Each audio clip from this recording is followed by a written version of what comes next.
Hello, Impact Makers. I'm Virginia Cinquemani, a sustainability trainer, coach, and author. Welcome to The Good Communicator. You're probably wondering, what's The Good Communicator? It's your go-to podcast built exactly for you, the sustainability professional, to help you turn sustainability from a hurdle to triumph. Here, we break down the art of effective communication to make sustainability irresistible and co-create new futures. Come on a journey with me as we dig into proven frameworks and actionable strategies and demystify the process of influencing others in every episode. From building trust and using empathy in communication to overcoming resistance and inspiring action, we craft, we inspire, we co-create the perfect message that doesn't just remain in the head, but moves hearts towards sustainable change. Hello and welcome to another episode of the Good Communicator podcast. I am Virginia Cinquemani, a trainer, a coach, and an author focused on sustainability professionals and empowering them to make a real impact. Now, in the first episode of this podcast, I talked about the idea behind the podcast itself and the book that I wrote about it, which hopefully will come out and will be available from January 2025.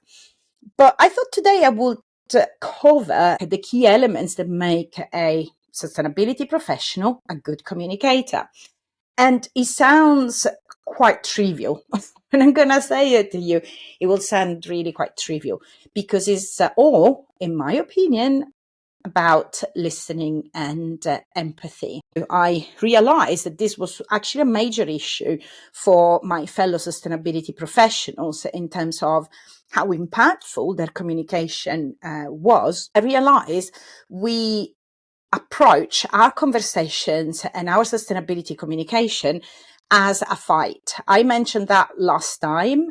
It's almost we have to conquer a foreign land. It's almost that we have to impose our thinking because we have this rightful attitude that we know what's right. And in a way, yes, absolutely. Sustainability is part of our value set. But what we forget is that other people might not have the same value set. Other people might not have seen this in their life yet. And I'm saying yet because we can always influence them to change, their mindset. But the point is, if we lead with our values, we think our truth is the only truth. While in reality, in order to have a meaningful conversation with somebody, in order to communicate our message and actually have a result at the end of that communication that makes everybody happy, the classic win-win-win situation, we have to give them credit. We have to give them space to share their ideas. They might not be exactly the same as our ideas. Sometimes they are the opposite of our ideas, but the whole communication and conversation is the container that has to have all the elements, not just your voice, but also your audience's voice, the people you speak to's voice. So that's the basic construct, behind a good communicator. Not just that, I realize that it's not just about collaborating. It's not about I add a piece, you add a piece, and the result is exactly the sum of our own ideas put together. It's actually an act of co-creation. And that's a very subtle but significant difference between these two words. It's not about collaboration, it's about co-creation. What I mean by that, when we collaborate, we work together for sure. We help each other. We contribute something to the project. Say, all the conversations. So this is applicable for bigger projects, but also for single conversations. But when we co-create the result of something, we both have agency. We both have the power to change and to make something unique and beautiful. We have both agency. In fact, when we put together something in a co-creating environment, the sum of the single elements is actually more than the single elements put together, if that makes sense. It's something a lot more meaningful. It's something that is a better fit for purpose solution than just what I can suggest as the expert, let's say, in sustainability, from my ivory tower. And it's more than what somebody who perhaps is very skilled at business and they have an MBA can contribute to the project. So the idea behind the good communicator is really to acknowledge, to start with, is the first step, is to acknowledge our own mindset towards others. It's about giving them the credit, thinking of others and our audience in general as resourceful, intelligent people, key players in this co-creation process. In fact, say, any sustainability project that I worked on, I would come as a consultant. Recently I've been involved in a number of projects as a BREEAM IP, not something that I publicize very much, just because it's almost like a legacy from my previous life as a sustainability consultant. But I come as the expert, and I couldn't do my job unless my clients would contribute the knowledge, inside knowledge of their business, of the project. I couldn't do my job without their understanding and knowledge. They couldn't do their job without my expertise.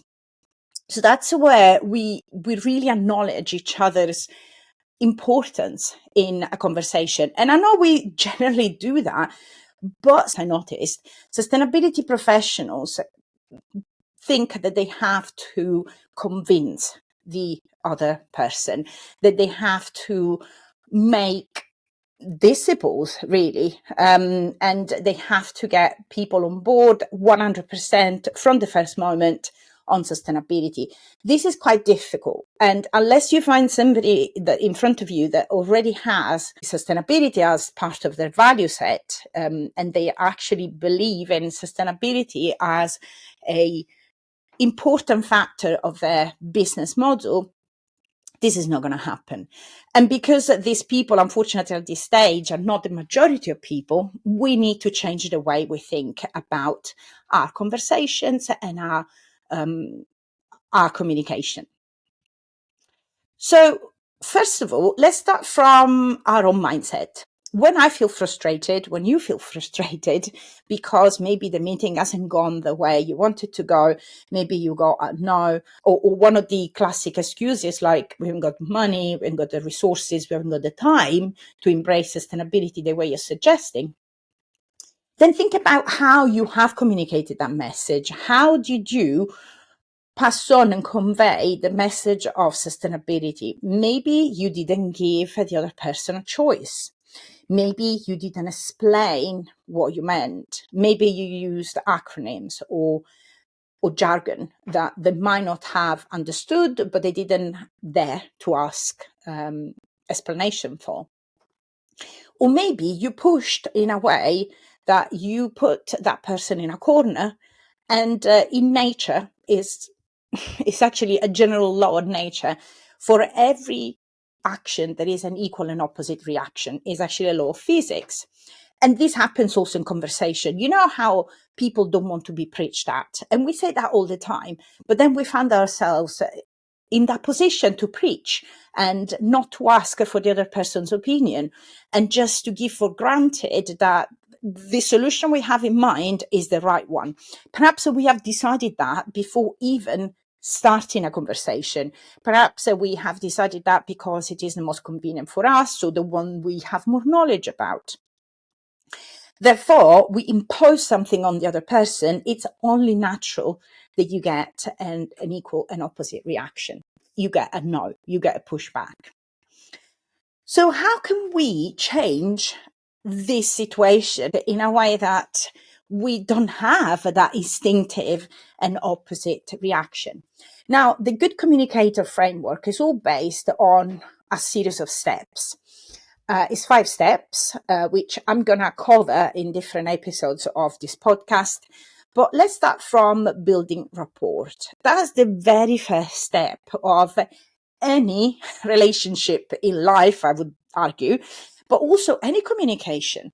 Unfortunately, here technology hasn't helped us very much at all. Yes, I can connect on Zoom and, have a client in South Africa, or I can connect now and speak to somebody in the US. That's beautiful, right?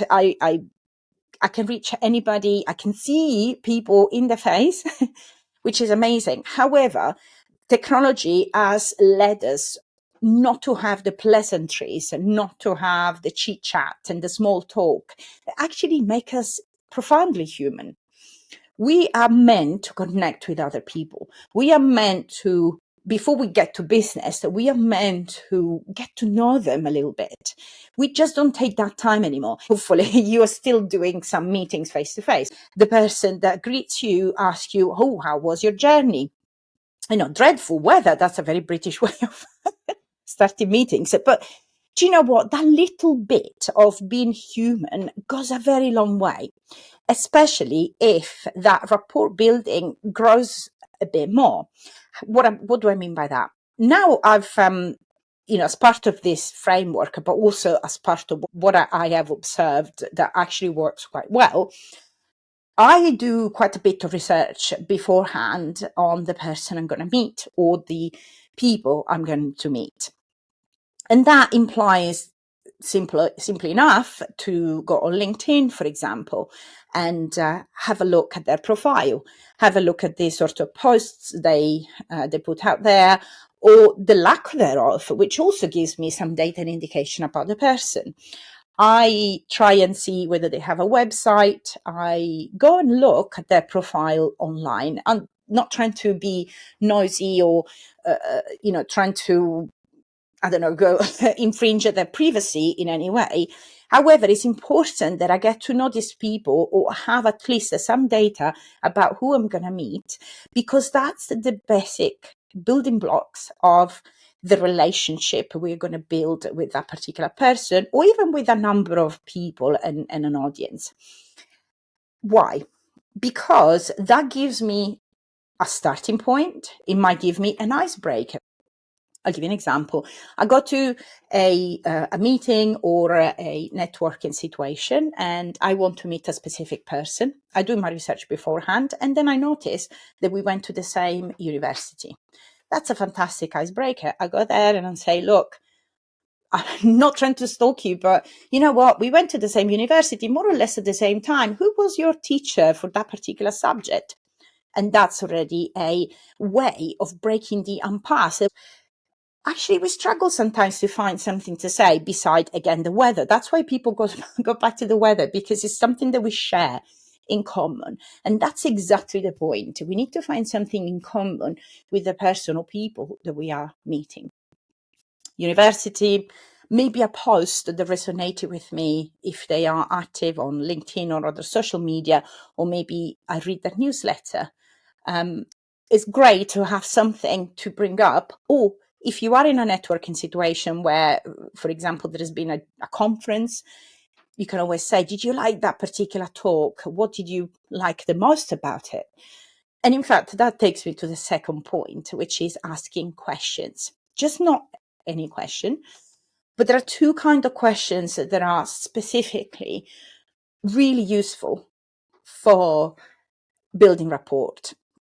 One is open questions and the other one is deep questions. So let's have a look at each one of those in turn.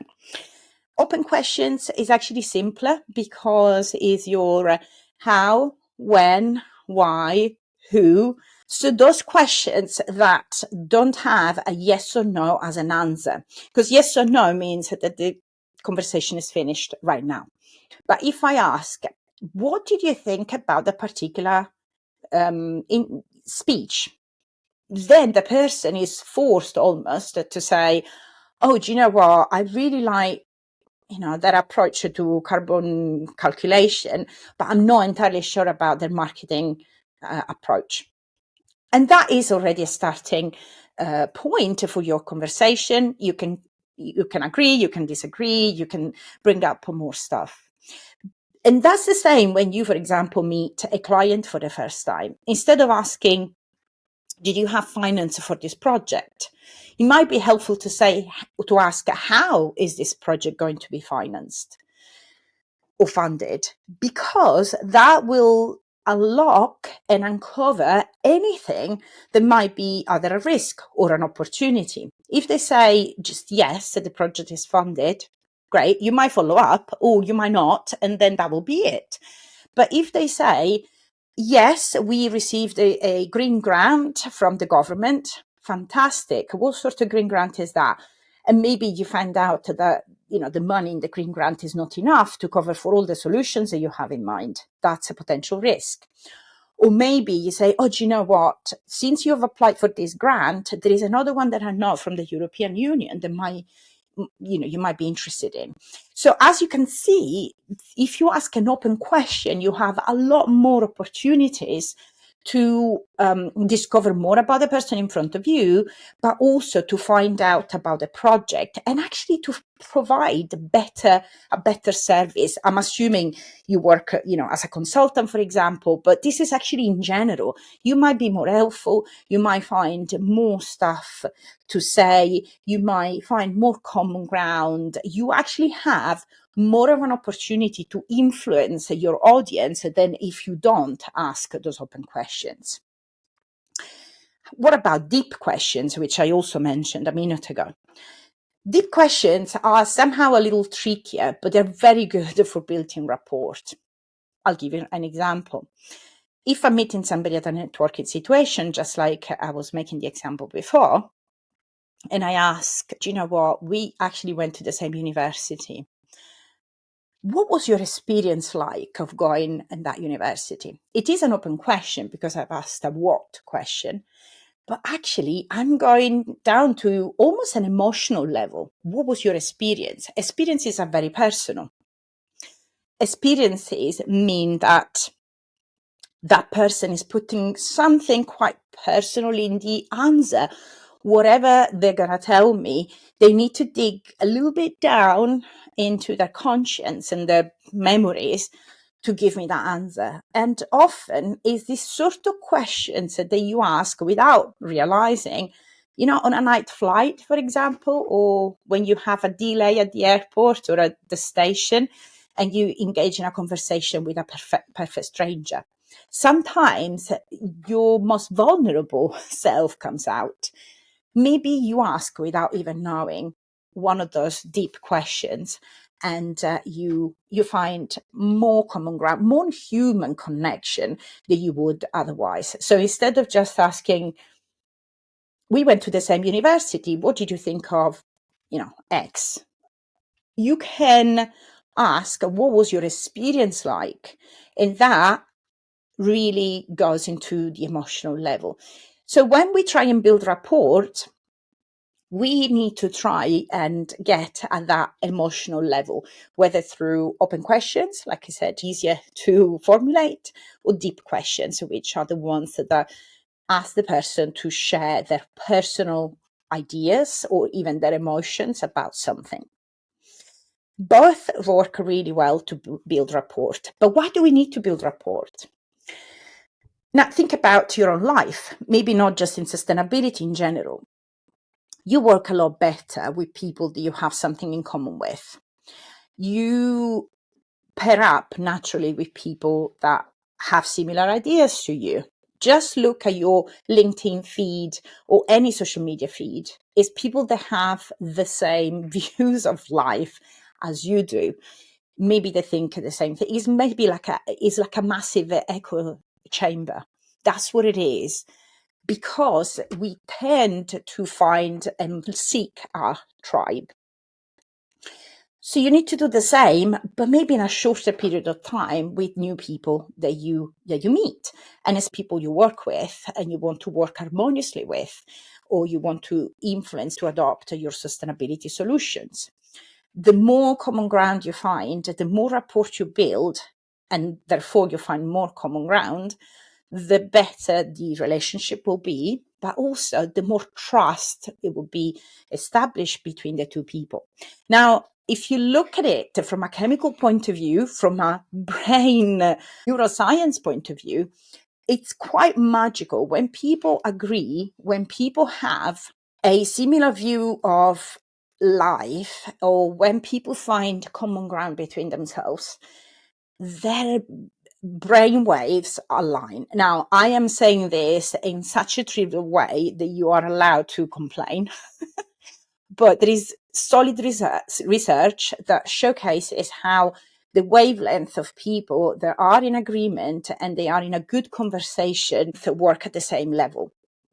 That means you're going to have more trust in each other. That means you're going to like each other. And of course, you're going to listen to that person. You're going to listen to what they say. In your case, they're going to listen to you. So there are more opportunities for you to influence that person. Now, all of this needs to be done in the most ethical way possible, of course. But I'm sure if you're listening to this, you are a highly ethical person. If you love sustainability like I do, it's part of our mindset. So just use these tips carefully. That's all I can say. So rapport building is really the first step. And then at the beginning of the podcast, I was saying how listening is important for the same reason. Listening is a fundamental part of our communication. We think communication is just speaking. But actually, speaking is only not even a half of it. It's one part of these complex ecosystems of factors that happen when two or more people are talking together. I often talk about it as a dance in which you have to know your own steps, know or try and predict the other person's steps, and also understand how to improvise in case something goes wrong. But you have to be in the right place, and you have to have the right music, and you have to have the right conditions for that particular dance to go in the right way. And you have to rehearse, right? If you want to dance in front of a public, you have to rehearse quite carefully.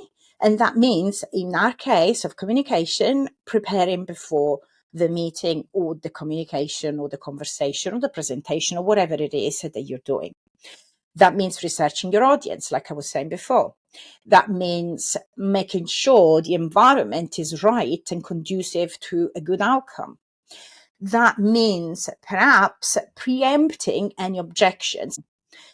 So in this complex dance, speaking is only one element. Speaking and knowing exactly what you want to say, but also what is the outcome that you want from that conversation is quite important. Reality is, often we don't even do that. We go into meetings without even knowing why we're there, especially if we're not the boss, especially if we are somebody that works for someone else or within a big company. We get called to meetings, we don't even know why we are attending, which is a massive mistake and waste of time. So really, if you want to speak, if you want your speaking part, so your contribution to be meaningful, you have to do your research. You need to know who you're going to meet. Even, and we're going to talk about that in a future episode as well, what personalities they have, as much as you can. What sort of communication they like the best. Fast and furious, more thoughtful? Do they have to think about giving you an answer? Will they give an immediate answer? So really understanding the people you got in front of you, doing your prep in terms of what you want to say, how you want to say it. We're going to talk about storytelling as well, and case studies, and how important those are when they are usually the last thing on a slide deck that you don't sometimes even present about, because they're just boring. They don't add anything to the discussion. But I would argue you need to start from the case studies. You need to start from the stories. There are many, many reasons for doing that. So preparing is the first step. You need to prepare your own piece. But also, you need to know what you want to get out of this particular meeting, presentation, etc. What is the call to action, as marketeers will call it? What do you want your audience or the people you're meeting to do by the end of your interaction? What it is that you want to get out of it? Is it an answer? Is it ideas? Is it just introductions and building that rapport? Do they have to do something specifically, etc.? It's important to understand what you want to get out of it. But then, and let's go into the meaty part of it, listening. So one thing is speaking, the other thing is listening. And we have all been told that we need to listen. Of course we are. However, it's one of the most difficult things to do, especially, I would say, and I would argue, nowadays they were distracted by our mobile phones. When we actually have something so much more interesting sometimes and dynamic and colorful than a person speaking in front of you. I have this experience, personal experience, of a senior leader in a company I used to work for, who would call you for a meeting, even a one-to-one meeting, not just a meeting with other people. And he would be on his phone tweeting at the time before it was called X, tweeting instead of listening. And you can imagine how disconcerting that is, how you feel ignored. You feel that you can't trust that person. You feel that you don't want to open up to somebody like that because the message is just falling into a massive void. Why am I opening my mouth? Why am I talking if they're not listening? And so it's not just about what you're doing or what you're saying, it's actually about body language even. Looking at people in the eyes. And again, I'm going to talk about neurodiversity here because I know that lots of folks now are neurodivergent. It's difficult for some people, but there are little tricks when you're talking to somebody, especially one-to-one, to overcome that. You can look at people in the middle of their forehead and it looks like you are looking at them in the eye, if that makes you uncomfortable. But the other person is perceiving that you are focusing on them. You don't have to do it all the time. 70-80% of the time is fine. But if you're looking away all the time, then it means, or it communicates that you're not listening. If you're looking at your phone, you're not listening. If you are even, sending messages while the other person is talking, even worse, okay? So 100% attention is what is needed to build that relationship, to build that rapport, to put together a team really that is going to work so well together because we trust each other, because we listen to each other, because we value each other's contribution. That's the point. When you do that, you are communicating to the other person that you value them. You value what they bring to the table. It is a pure act of compassion, empathy, and co-creation eventually. The more you listen also, the more you will learn about the project, about the person. You will be able to spot more risks and opportunities. You will be able to perceive even the nuances in people's voices, hopefully, and their body language will tell you whether that person is comfortable, uncomfortable, whether what they're saying is real, true, or maybe they're hiding something, or maybe if they're just nervous about a certain decision. And that's why it's important to listen so attentively, because then you can provide the right solution, not the ready-made one that you have thought of before starting that particular meeting, but something that is incredibly bespoke and perfectly right for the person in front of you or the audience. The same goes when you have more people, more than one person that you're talking to. So listening takes a lot of effort because to be fair, we're not used to it. We're not used to focus all our attention on other person in that specific attentive way, because our world is so fast paced that we lose, the train of thought quite easily and quite quickly. And another thing is, often we have a narrative in our head which prevents us from listening attentively. When you are listening to respond as opposed to listen to understand who you got in front of you. What can you do when that happens? So when you have, say, a thought in your head, maybe about what you want to say back, maybe because you're disagreeing entirely with what the person in front of you is saying, you write it down. I think that's acceptable. Not if you use electronic device. In fact, for me, electronic devices should be completely banned from a meeting room, unless, of course, you have one person who's delegated to take notes, for example. Fine, they can have it. But between people that are talking just like this and, trying to build rapport and maybe trying to resolve a sticky situation, no electronic devices. Pen and paper, absolutely fine.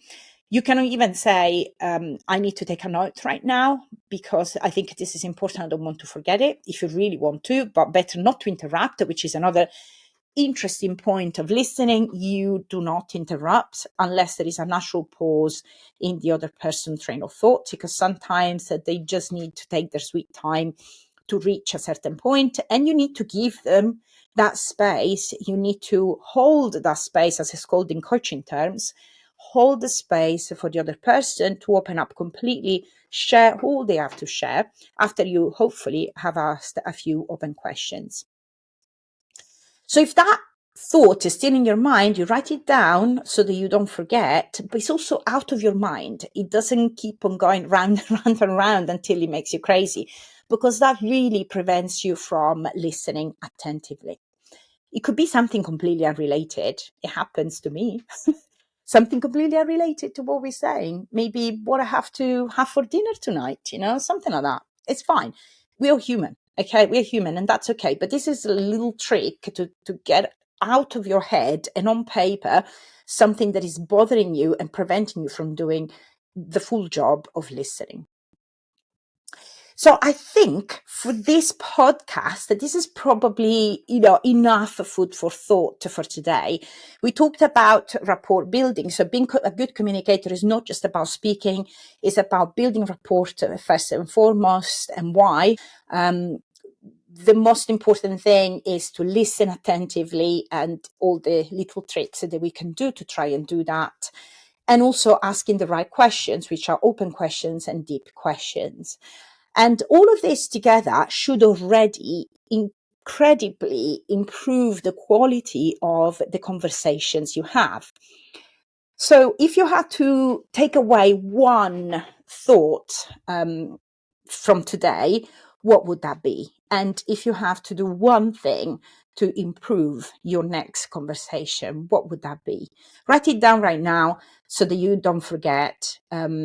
And feel free to ask any questions. I want this to be a conversation as opposed to me just talking at you, in the spirit of the good communicator. And let me know what you think about this particular podcast episode and what you want me to talk about in future episodes as well. But until next time, I hope you have a wonderful rest of your day, and I will see you soon. Bye-bye.